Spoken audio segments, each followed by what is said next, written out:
Hi, my name is Cliff Bramble. I am the author of the business side of restaurants, and I wanted to say hello to everybody. We are just putting this book out, and I sat down and I said, let's kind of talk a little bit about what the book is all about, and try to have some fun. Books. There's a lot of books out there. We all read them, and sometimes you love them, sometimes you hate them. Me, I have a room full of all self-help books and all kinds of business books. So everybody's a little different. And, I figured I'd take some time to say hello and also kind of talk about what the book is all about. And then, I'm going to have some chapter by chapter and step by step conversations about the book. So I kind of wanted to get into it just a little bit, introduce myself, and I'm excited to have the book out there. I'll tell you a little insight into the book. Really, when I first started this whole thing was when COVID hit and it shut my restaurant down. It was not a fun deal. Many of us have probably gone through it. Day after day, it was questionable every single day, wondering what to do. Different news coming out, and the toughest part was when I first got a phone call by a guest who walked into the restaurant with 10 other people, and they just came out, and this was back in early March of 2020. And the guest called up out of the blue on a Wednesday morning or Wednesday afternoon, and they said, "Hey, I just want to let you know."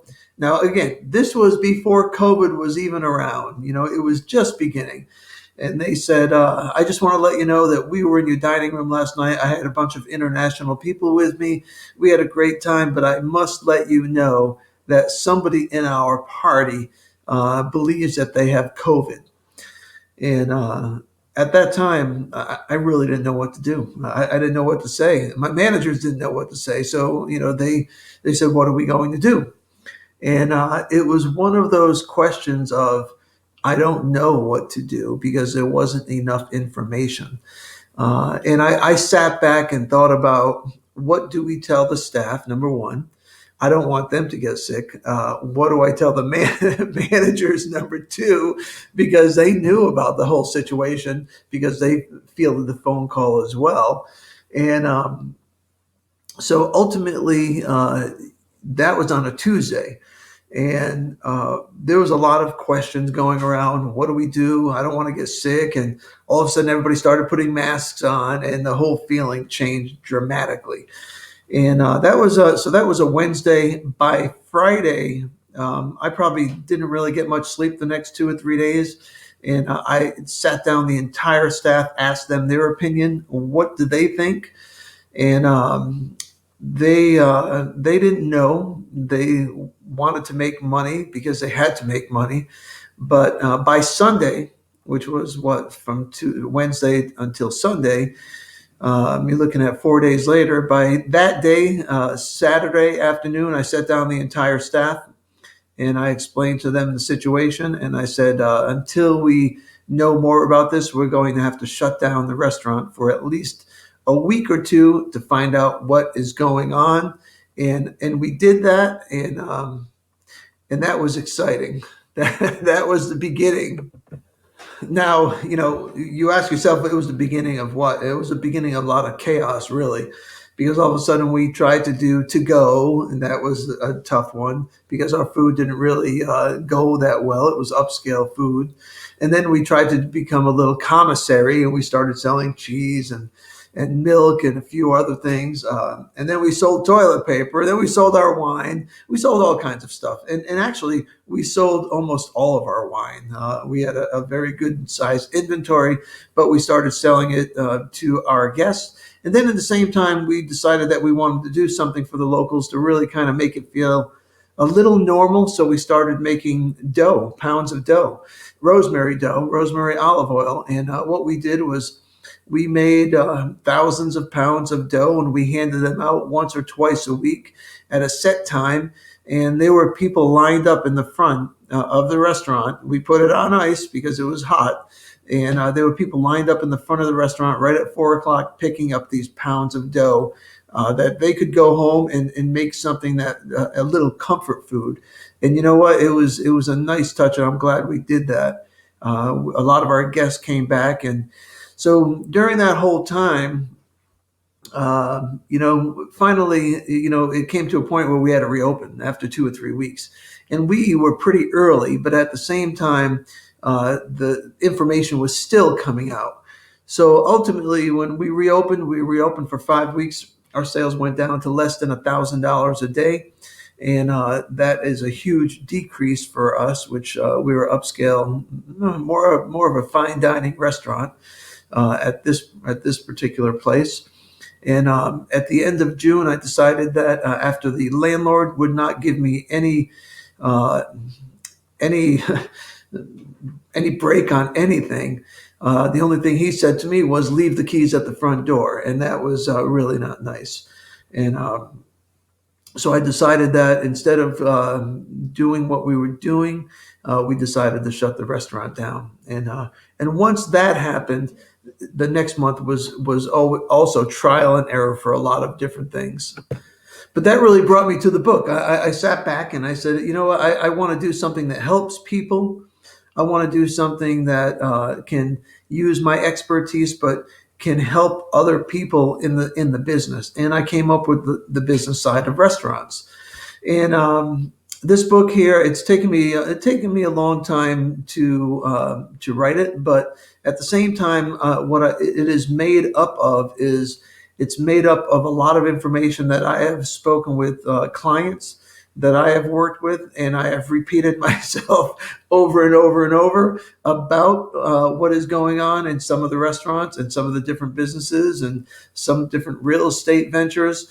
And what I have found out is that there's a lot of people who really, really need some good information, and this book is filled with it. And that's what I've tried to do. I've tried to fill the book up with a lot of information, but at the same time, it's a fast read. I mean, there's 182 pages in this book, and there's tons of information. I touch on base on a lot of items. Now, I do touch base on items that are owner based, upper management based, but at the same time, somebody said to me, hey, this is like a master's class in business, in restaurant business. And it really is, because some individuals who are in school right now, they're going in and they're reading book after book after book, and which is fantastic. But I will tell you this much: if they read this book, they will learn more information that they use all the time, rather than reading a 200 or 300 page book that it's filled with information that they may never use. This book is filled up with practical information that every individual in the restaurant business can use. And you know what? It'll probably help them make more money at the same time. Now, I'm going to go through, I got the book in my hand over here. This is one of my proof hardcovers, and it was a little messed up on the print, so I had to have them redo it, just so you know. But the first couple of pages is a summary of the book, and I'm kind of looking at it here while I'm speaking with you, but at the same time, I look at it and I say, hey, this was made up of really hands-on experience over the many, many years. I will tell you, there was one time I didn't think anybody was going to come in a restaurant, and thought the money was going to be depleted very quickly. Unfortunately, that didn't happen. But the first part of the book is really, there's a lot of information on contracts. And as we all know, in the restaurant business or any business, you have tons of contracts, and we all sign them without even thinking about what is going on the contract. All we know is we signed it. And it's really easy to sign that piece of paper. It's just very difficult to get out of it. So if you're doing a contract for linen, that's one of those items where, well, if you fail and the restaurant closes, that linen company may come back at you, because if you purchased linen and they purchased enough to hold you over for 2 or 3 years, they may come back and say, hey, you have a contract. Same thing with trash. If you signed a contract for 2 or 3 years, or if you sign a contract for a lease that you have signed and you have it for a 10-year, maybe 2-5 options, well, you know what? If you close down, it's going to cost you a lot of money, or it could. However, if you read this book and you realize that there's 3 or 4 things that are in here that can really help you before you sign that lease. You know what? You will save yourself a lot of grief and you'll save yourself a lot of money. So yeah, so the first part does include a lot of contractual information. It has term sheets in there, has information on the general contractor who we all hate to love and love to hate. I had a general contractor show up one time with a hammer, one hammer, and that's it. First day, showed up with a hammer. The guy did a great job, but it was all he did was show up with a hammer. Nobody else, no subs, no anything. And that was an interesting build out, to say the least. But the first part does have a lot of contracts in it. It has term sheets in it, operating agreements in it, has information on operational cost, marketing, insurance, accounting, financials, and so forth, or financial reports about building out a restaurant. Now, in addition to that, these steps, there's some steps in here or some chapters that are maybe a page long, because you know what? I didn't need to go into tons and tons of information. For the most part, if you read it and you understand what is going on, well, even if you don't understand, you know what? You're still going to read it and say, okay, well, that makes sense. That's the information that you need to know. That's what this book is made up out of. It's information that you need to know rather than you might never ever use it again. This book is made up of information that you will use pretty much on a day-to-day or maybe an annual basis, or if you're in the restaurant business and you're building restaurants, you're going to use it quite frequently. Now, the middle part of the book includes areas of analysis, and I put down a lot of financial areas with business analysis, human resource, sales mix, cost, inventories. There's a lot of really pertinent information that is in here. And it's also very comprehensive. There's a tons of information in here. So, what I say at the beginning of the book also is, hey, get your pen ready, have a piece of paper, and write some stuff down, because there's nothing worse than reading a book and you don't get anything out of it. And I'll tell you a little story. I mean, I go to the beach once or twice a year, and I usually bring a book on business. I always read a book on business. I read maybe 3 or 4 books a year, and out of just the books, but I'm always writing down what I'm reading. And there was several books that I have read over the years that I had a piece of paper and a pad or a tablet, and I wrote down pages and pages of information, because for me I'm thinking about stuff, and as I'm thinking and I'm reading, I'm getting an idea, I'm getting a thought. Hey, this is a good way somebody did it. So I write down a lot of information. There's probably been 3 or 4 books out of 200 or 300 books that I have in my library that I wrote down a lot of information. Those were informational books that can help anybody. And that's what I try to do with this one. I try to make it a good informational book that'll help people, but it isn't any good if you don't use any of the information. So what I have done in the past with some of the books that I really, really like, I've read them 3 or 4 times, and my relatives have said, "Hey, haven't you read that book already?" And I say, "Yes, I have, but I really enjoyed it, and it has some amazing information in it." And so I write down a lot of stuff when I'm reading a book. And this book, same thing. My request is, hey, if you really like it and if you want to get a lot out of it, then go ahead and write down the information or dog ear the pages. You know what? Take a little yellow sticky, stick them on the page, so that way you can go back and use it as something that you can refer to quite frequently. Because I personally believe that this book can be in any restaurant, in every restaurant around the United States. And not only that, the managers could read it, and each one of them will learn something out of it. And I say that because I've had friends of mine already read this, and they've been in the business 35, 40 years. And they said the same thing. Wow, man, there's a lot of information in here. Now, in addition to what I have in the different chapters, the last page, the last chapter or part of the book has a lot of analysis on it: sales analysis, payroll analysis, labor analysis. It comes down to analysis of sales, the productivity, and it has the sales per seat. all the information that a lot of people don't really think about, but you really should be, because it kind of tells you about the productivity, and those productivity, the small little numbers will help you figure out where your problems are. Something as simple as adding up the prime cost will tell you where your issue is immediately, very, very fast.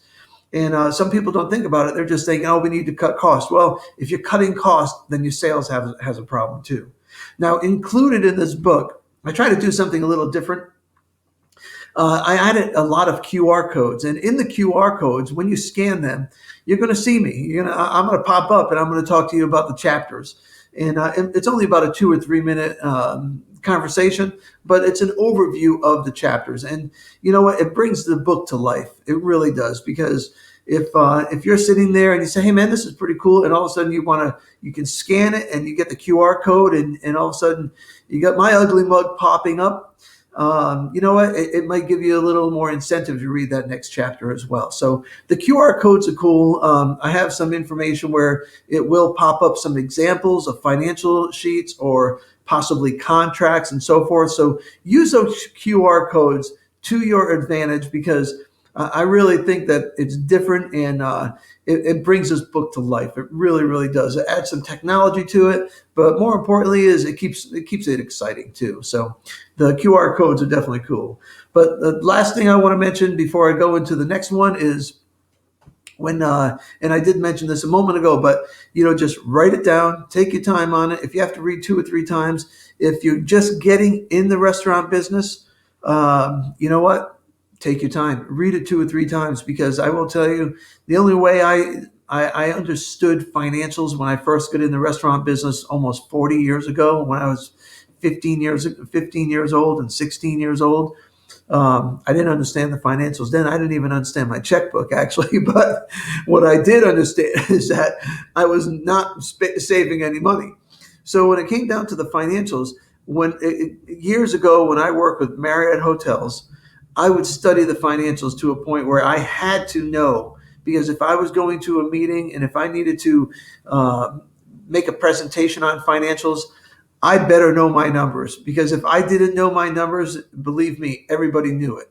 So if you have to take your time and you have to go through it 2 or 3 times, you know what? It's a temporary thing that you're going to do, and you're going to learn a ton of information. So what I say is take your time, enjoy it, read it again if you need to, hold off on a page, think about it overnight, and then come back and read it again. And I'll see you over on the next chapter.